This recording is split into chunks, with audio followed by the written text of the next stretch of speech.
This week on Screen It to Stream It, we're talking the top 10 movies you've never seen. And as usual with these top 10 lists, spoilers, and yeah, probably more spoilers. You've been warned. Yeah, probably not as many on this as the last one, but definitely we're going to be talking about stuff, so very excited. Alright, let's get started. So what is your number 5 movies no one else has ever seen? Well, I had a little trouble picking these because how do I know if nobody's ever seen it? If I've seen it, anyway. So, I did some research on this one actually, and it was good, and I came up with a list that I think is pretty good. For my number 5, I have Radio Flyer, which... That's a pretty old one. I remember seeing it when I was a kid. Elijah Wood was in it. I did not remember that. That was really kind of surprising. And that kid from Jurassic Park whose name nobody remembers. No, I'm kidding. People know his name. But I didn't look it up, so I'm a bad host. Anyway, it's basically about this boy that's abused. I think it's his stepfather. He's a drinker, and so they kind of want to escape, and they end up actually building a Radio Flyer wagon into an airplane and power it through their imagination, and he flies away to safety. It's kind of a strange movie, but I just remember really enjoying it. Now, mind you, I have not seen it again since I was a kid, so take that with a grain of salt, but I've heard other people say good things about it too, so that's my number 5, Radio Flyer. So you don't have to worry about me remembering the names of people on my list, because even if I did remember the names, no one would know who any of them are. No. I was like, there's got to be some famous people in here. I have one that's kind of semi-famous, but really, yeah, no. So I had the opposite problem. Like, I love weird, obscure movies, so my list was very, very long, and I had a really hard time picking a top 5, and I have a feeling I'm going to have to come back and revisit this at some time and go, here's some more. So, but anyways, to start off with, my number 5 is a German film called Run, Lola, Run. Oh yeah, you showed me that one. Yeah, you've seen it because I showed it to you, and that's pretty much how I based my picks, is because I love movies and I love talking about movies, and these are movies that every time I talk about them, people look at me like, you watch what now? So, my number 5 is Run, Lola, Run. It's a great little, all of mine are smaller movies. They're not huge blockbusters. If they were, you probably would have heard of them. But this girl, her boyfriend loses $50,000 that belongs to the mafia, kind of on accident. And he calls her, he's like, I don't know what I'm going to do. I got to have $50,000 in like an hour or they're going to kill me. And so she leaves her apartment, takes off running, and her name's Lola, hence the Run, Lola, Run. Mm-hmm. She takes off running, and she has to, basically in an hour, get to where he is and somehow come up with, like $50,000 along the way. Yeah. And, spoiler warning, she doesn't make it. And it's not too much of a spoilers because... she doesn't make it. She gets there and she either doesn't have the money or she's late, and she decides, no, I don't like this. This is not the way it should be. Resets time, goes back to the phone call, and she tries again. Mm-hmm. And she tries again and again and again and constantly failing. Yeah, I lost count of how many times she did but the beautiful thing to me in this movie is how, as she's doing this, it's showing how the little changes she makes in her day not only affect her and her boyfriend, but how it affects the entire world around her. So it's kind of like the butterfly effect. Yeah. And so each time she goes through, she does everything a little differently, and you get to see all of the effects that happen from that. And it's really cool. I've never watched it. It is in German. I've never watched it dubbed. I just have a feeling it'd be weird since I watched it subtitled. Yeah. So if you're against that sort of thing, sorry. But it is a really good movie that not a lot of people have seen, probably because it's German and low budget. Oh, that's a good one. That's my number 5. All right, my number 4, I'm going with The Emerald Forest, which I think that's another one that you don't recognize any of the actors because it was just kind of a weird... Anyway, it's about this man who's an engineer, and he is in South America, kind of... he's deforesting and building dams. I mean, he's not really deforesting, but... he's kind of the engine of progress, and they're building a dam. He's an engineer on the construction, so that's what he's doing there. And his family's with him because, to build those things, it takes years. So while they're out doing a family picnic one day, his son, who is, 3 or 4, says something about smiling people in the forest. Well, there were these tribesmen that were kind of very good at hiding. That was kind of their thing. And they abduct his son. And so the guy pretty much loses it and loses his marriage over it and everything, ends up going out every free time he has into the jungle looking for his son. And it fast forwards then about probably 18, 15 years.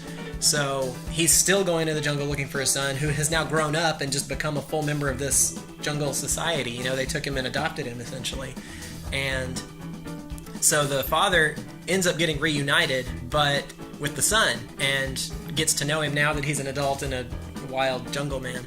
And it was just really interesting. And then, of course, cannibals show up, and it gets pretty bad. And it's an interesting movie. It was really interesting and just really kind of sad, but also everybody ended up okay. Like, you know, the son grew up to be a good, strong man, and he was happy. So it wasn't exactly tragic, but it was, I don't know, it was an interesting one. It's worth a watch, definitely worth a see. The Emerald Forest. Sounds very Tarzan-y.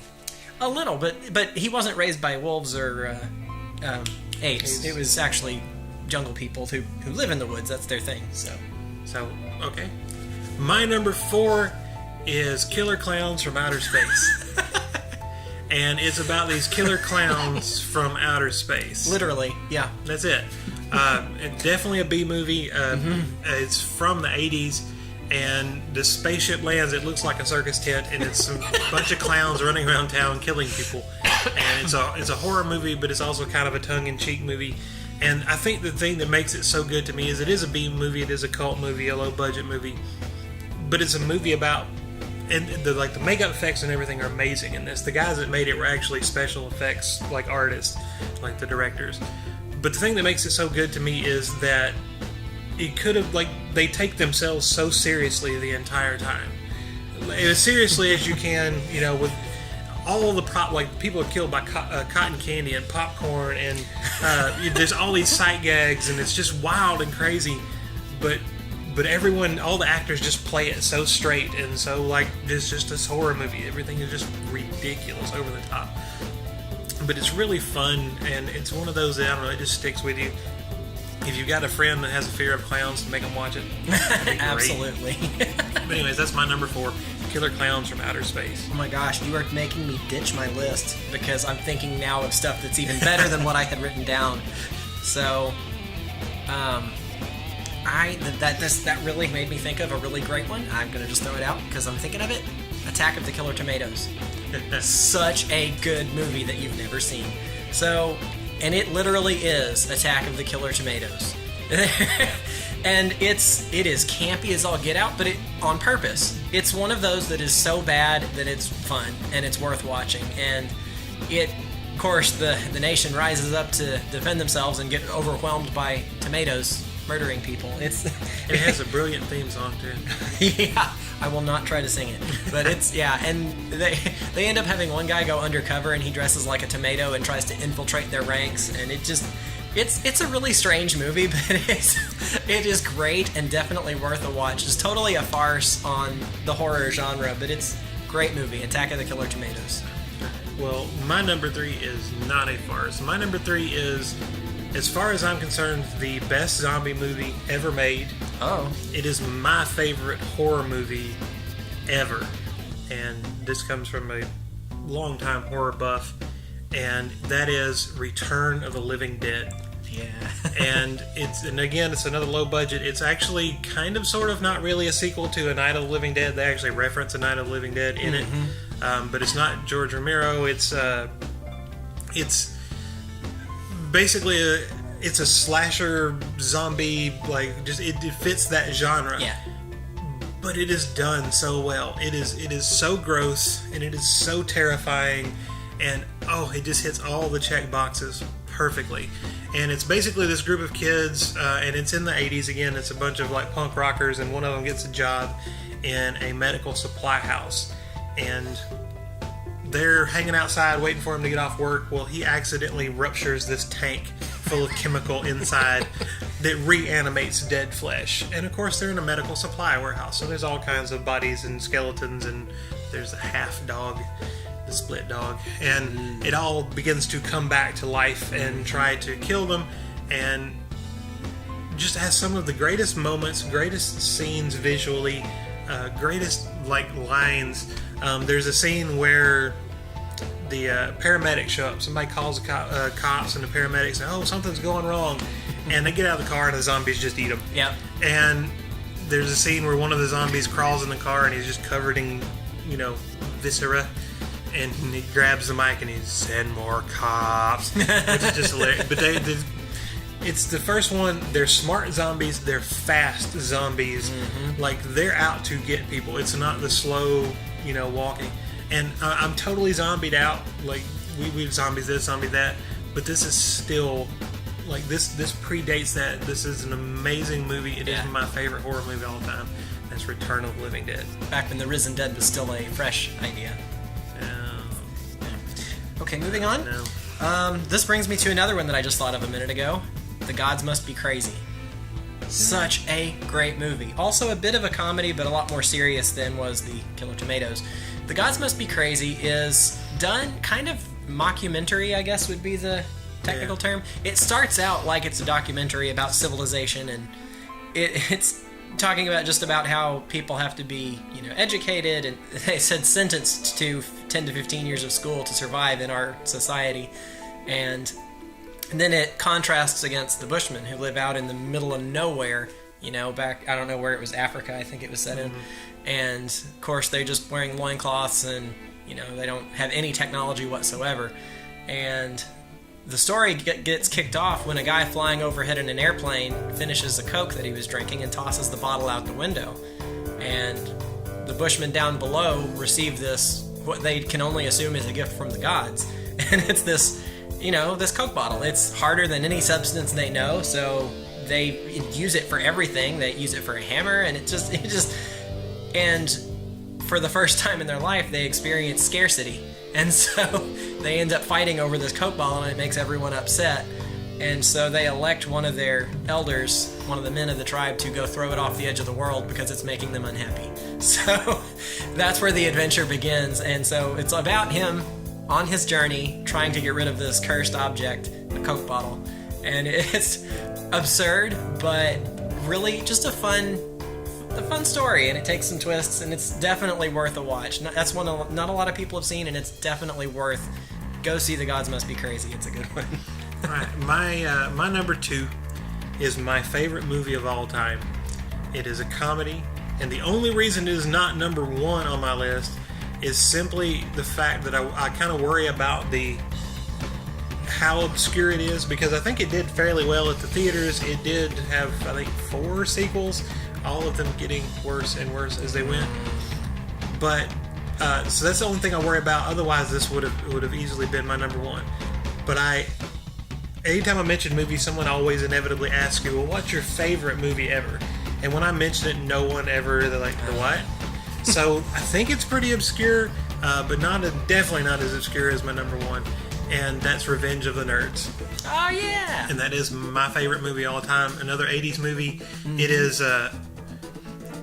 it's one of those, it's a college, it's, the young frat guy, kind of stupid college movie, but it's not. It's so much more. There's heart there among the characters, and this is way back when it was not okay to be a nerd. Right. We live in a nice society of we're accepting. You're a nerd. That's nice. Used to it's like, oh, you look slightly different. You must be a nerd, and we must persecute you.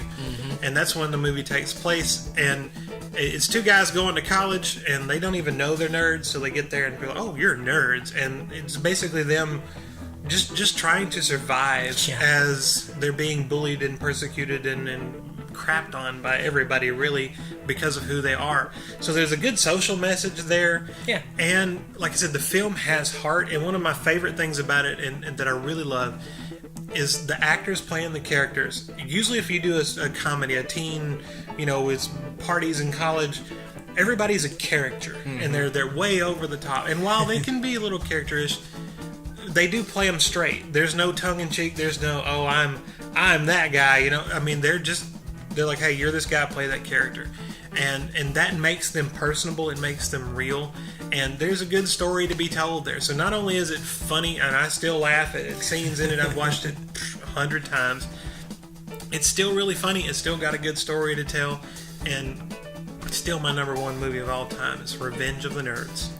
All right, well, my number 1 pick for movies you have not seen actually, surprisingly, was very well advertised, but it seems like somehow nobody saw it. I'm going with The 13th Warrior. Oh, I love that one. I love that movie. Antonio Banderas, and it's basically, and I didn't realize it at the time, it's the story of Beowulf without the magic.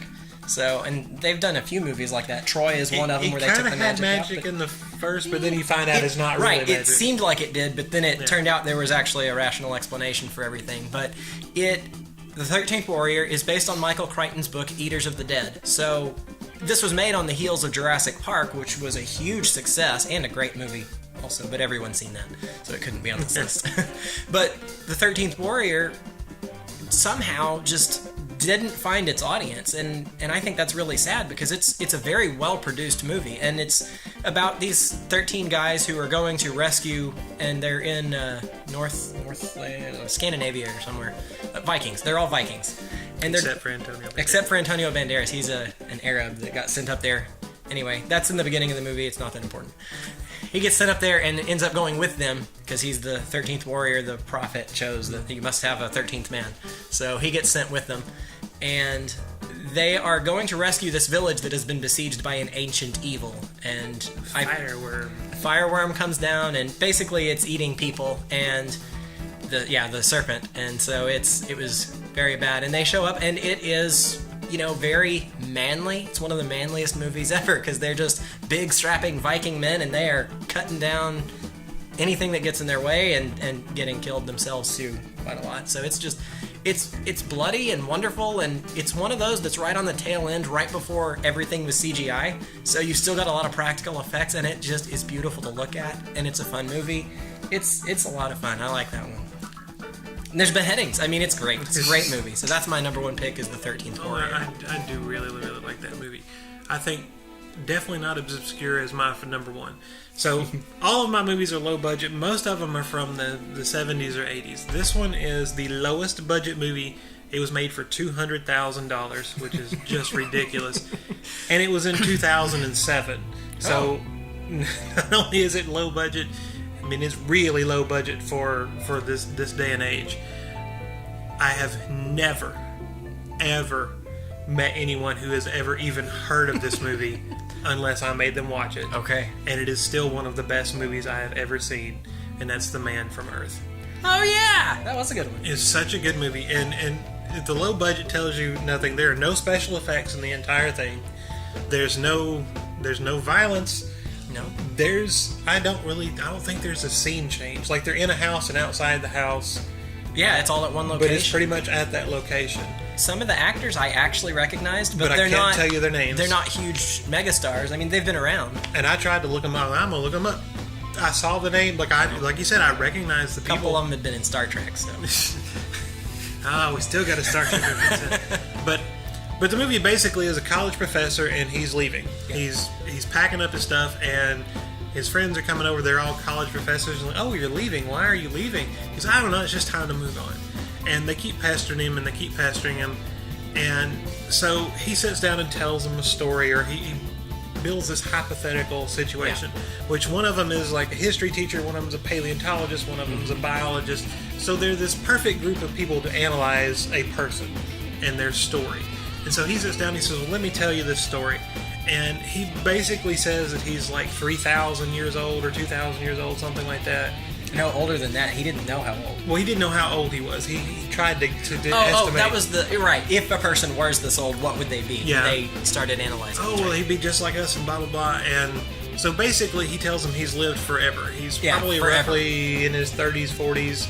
And he's like, I got this old, I never got any older, and I lived my entire life. And it's just him telling that story. Yeah. And them trying to trip him up and catch him. But it is wonderful, it's wonderfully done. It is a great story. If you haven't seen it and you like to just listen to a story, sit down and watch The Man from Earth. It is great. Absolutely. And it was like from caveman to modern times. So it's just really compelling, fun story. And they could never catch him. And they couldn't trip him up. That, afraid, is all our time. Thank you so much for watching Screen Under Stream It. And remember, don't take your kids to the movies on Tuesday nights because that's when we go.